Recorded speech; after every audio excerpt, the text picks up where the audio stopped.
Hello everyone, hope you're all having a wonderful day. In today's video, we will tell you about chefs that were way better than Chef Gordon Ramsay. While there are quite a few strong contenders to make it to this list, let's find out who actually deserves this spot. Without further ado, let's get straight into the content. Coming up first is Charita Jones. Oh, nice. It's all gonna just kind of go and fall apart. Charita Jones was the owner of Mama Cherry's Soul Food Shack in Brighton, Finland. The restaurant was part of Kitchen Nightmares. Even though the restaurant was opened 3.5 years before the show, Mama Cherry's Soul Food Shack suffered from a lack of midweek business, and Charita was cringing under the €65,000 debt. That's huge. She sadly revealed that she hadn't made any money since the opening. Chef Ramsay found the restaurant to be cozy and quaint. He came to know from Brian, who was their head chef before but now works part-time, that Charita was the one who wrote the menu and did most of the prep. Charita confessed that she does all the prep to save money. She also cooked most of the food and then froze it for the night service.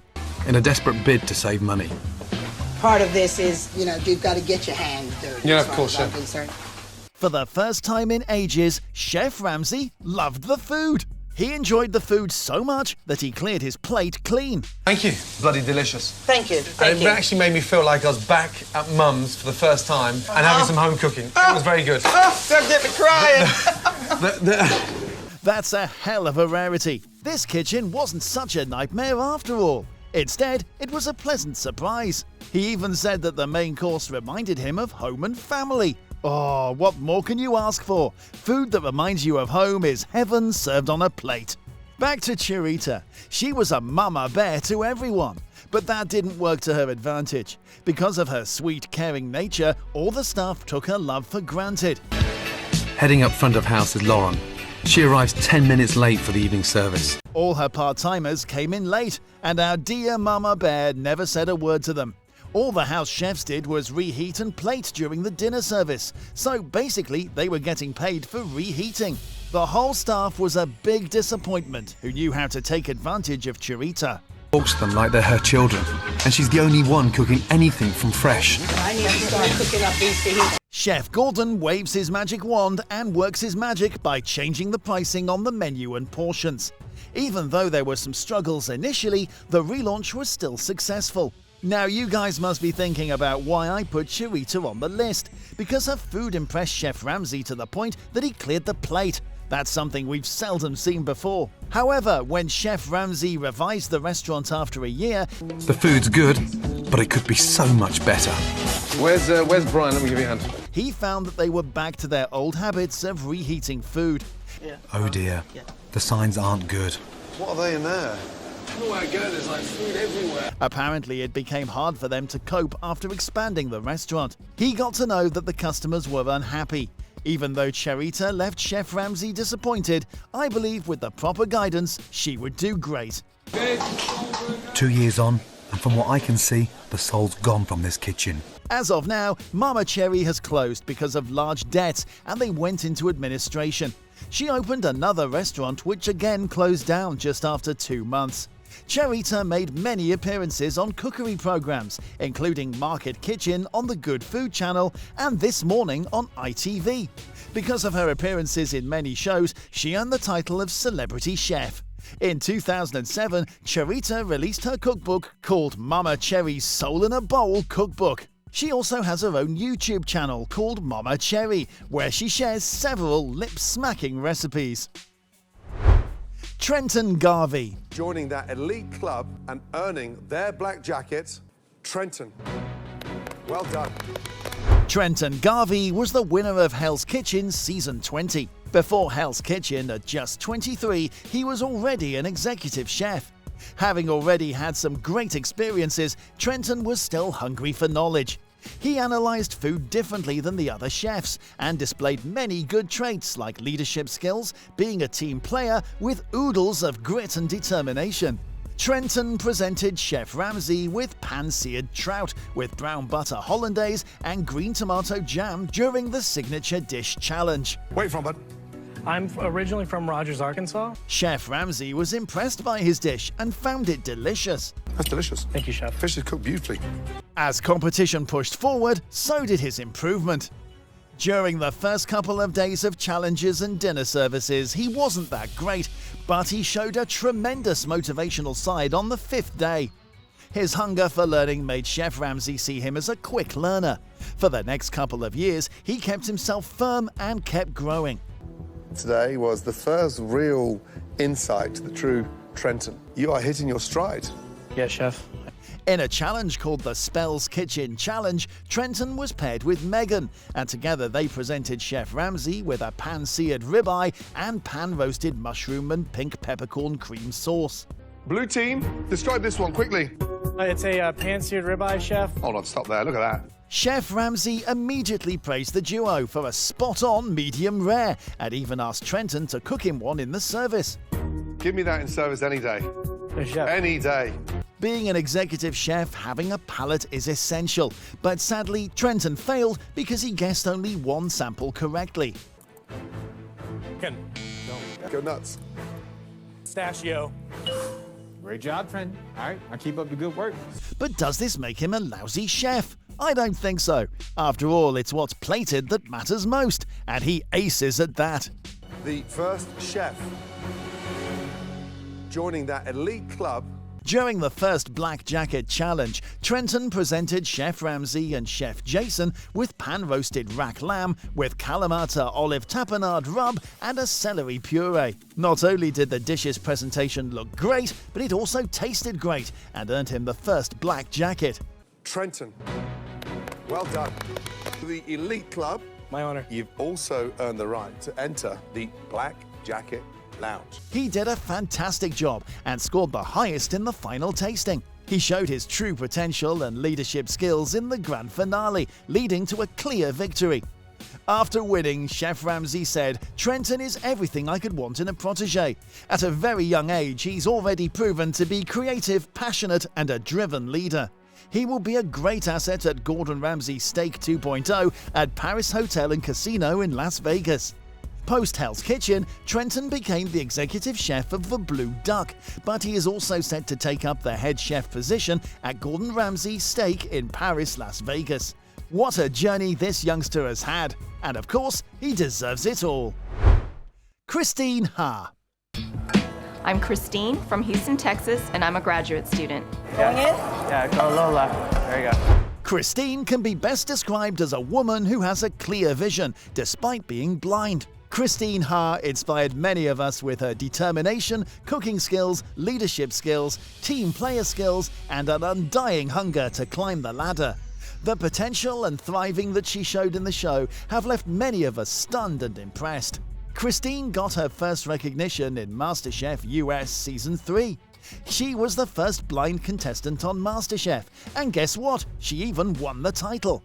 Trust me, she deserved every bit of the win. And if you have watched MasterChef, you will agree with me. Christine has quickly established herself as one of the most liked MasterChef contestants since her audition. She was calm and careful, yet she was also humble and nice. She was also challenging and determined, never blaming her impairment for weak performances. Despite a shaky start and a lack of confidence in the kitchen, she gradually developed into probably the season's strongest and most consistent cook. Can you hear that on top? Yes, chef. What does that sound like to you? It sounds good and crusty. Got to start believing yourself more. Okay? Come on. Demonstrating herself as a force to be reckoned with. She pulled off a stellar performance, and an eye-opening one as well. She not only surprised the judges, Chef Ramsay, Chef Elliot and Chef Joe, but she also left them feeling impressed. In 2004, Christine was diagnosed with neuromyelitis optica, in which a person's immune system attacks the optic nerves and spinal cord. Born blind? No, maybe about 10 years ago, I was diagnosed with an autoimmune condition. Because of that, she gradually started losing her vision and became almost completely blind by 2007. She presented the judges with Vietnamese catfish with pickled vegetables during her audition. She was supposed to serve rice with the dish, but as it was not cooked properly, she skipped it. Despite that, she still impressed the judges and got her white apron. Do you know what I'm going to give you? A white apron. A white apron. Congratulations. Thank you. Good job. Thank you. Well done. It was a very emotional moment. Even Chef Joe couldn't hold himself back.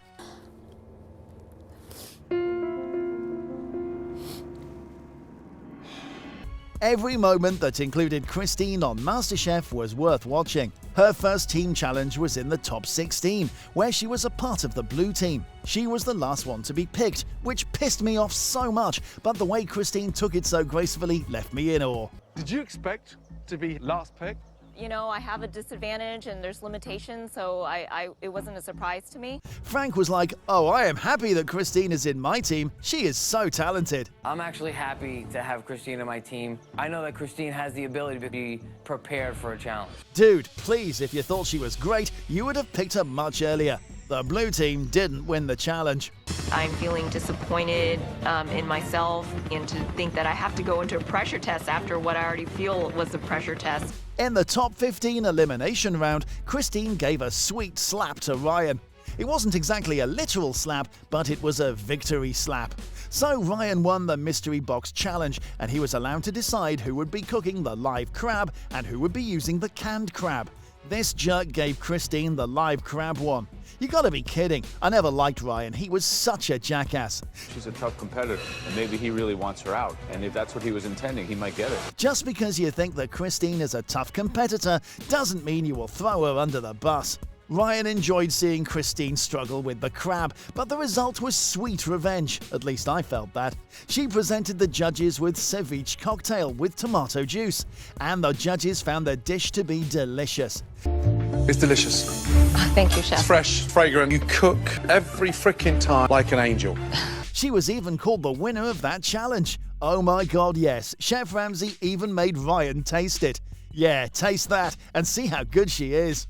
Ryan, come on. Yeah, it's really awesome.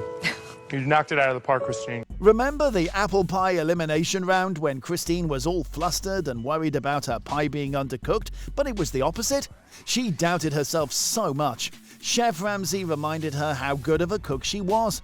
She was even declared the winner of that challenge too. It's delicious. So well done. Okay?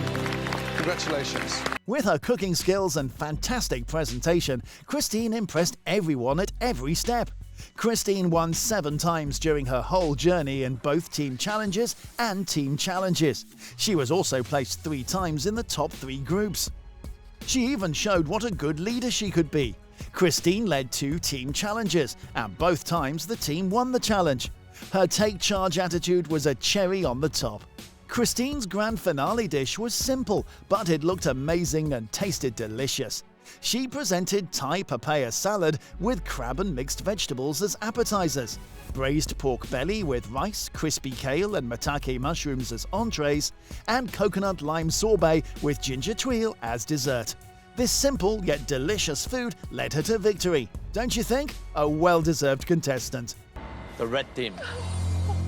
Oh my God. Thank you so much. Thank you. Christine Ha's cookbook, Recipes from My Home Kitchen, Asian and American Comfort Food, was published in 2013 after she won MasterChef. She worked as a personal chef, a brand ambassador, and a food blogger. Christine co-hosts the cooking show 4 Senses for people with visual impairments, has judged MasterChef Vietnam, and has featured on MasterChef US as a guest judge. Her first appearance was in Season 4, then in Season 6, and then in Season 10. She was honored with the Helen Keller Personal Achievement Award in 2014. Christine's first restaurant, The Blind Goat, opened in Houston in July 2019, and her second, Xin Chow, alongside Tony J. Nguyen, launched in 2020. Nas Daily, in 2021, made a video about her too.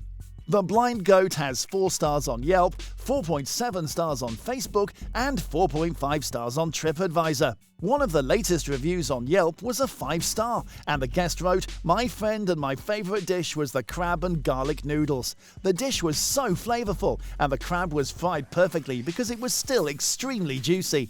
The noodles were perfectly al dente and had a great texture difference when combined with a bite of the crunchy crab." Sensory impairment or not, Christine Ha is the undisputed chef who can stand shoulder to shoulder with Chef Ramsay. Don't you agree? With that, this video has sadly come to an end. Do you know any of the other chefs who are more talented than Chef Ramsay? Let us know in the comments section down below. If you liked the video, then give us a like and share. Also, subscribe to never miss out on our content.